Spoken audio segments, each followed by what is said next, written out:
നമസ്കാരം, തേട ന്യൂസിലേക്ക് സ്വാഗതം. വാർദ്ധക്യത്തിൽ മാത്രം കണ്ടുവരുന്ന ഒന്നായിട്ടാണ് നാം മറവി രോഗത്തെ കാണാറുള്ളത്.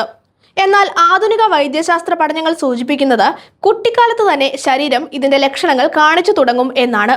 കുട്ടിക്കാലത്തെ ശാരീരികക്ഷമതയും മാനസിക വളർച്ചയും ഒരാളുടെ വാർദ്ധക്യത്തിലെ ഓർമ്മശക്തിയുമായി നേരിട്ട് ബന്ധപ്പെട്ടിരിക്കുന്നു എന്നാണ് പുതിയ ഗവേഷണങ്ങൾ വെളിപ്പെടുത്തുന്നത്.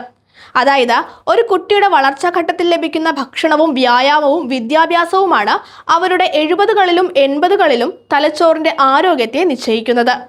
കുട്ടിക്കാലത്ത് മികച്ച രീതിയിൽ ശാരീരിക വ്യായാമങ്ങളിൽ ഏർപ്പെടുന്നവർക്ക് പിൽക്കാലത്ത് ഡിമെൻഷ്യ അഥവാ മറവി രോഗം വരുവാനുള്ള സാധ്യത വളരെ കുറവാണെന്ന് പഠനങ്ങൾ പറയുന്നു.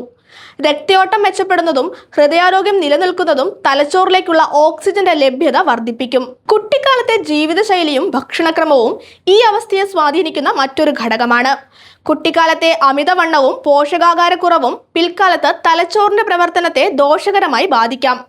ജങ്ക് ഫുഡുകളുടെ അമിത ഉപയോഗം കുട്ടികളിൽ ഉയർന്ന രക്തസമ്മർദ്ദത്തിനും പ്രമേയത്തിനും വഴിവെക്കും.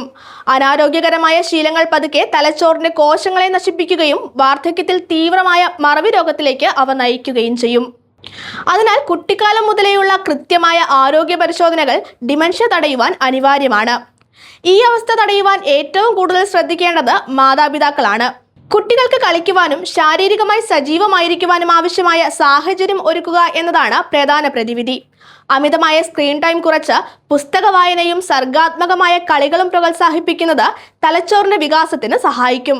കുട്ടിക്കാലത്തുണ്ടാകുന്ന മാനസിക സമ്മർദ്ദങ്ങളും പിൽക്കാലത്ത് ഡിമെൻഷ്യ സാധ്യത വർദ്ധിപ്പിക്കുമെന്ന് വിദഗ്ധർ ചൂണ്ടിക്കാട്ടുന്നു.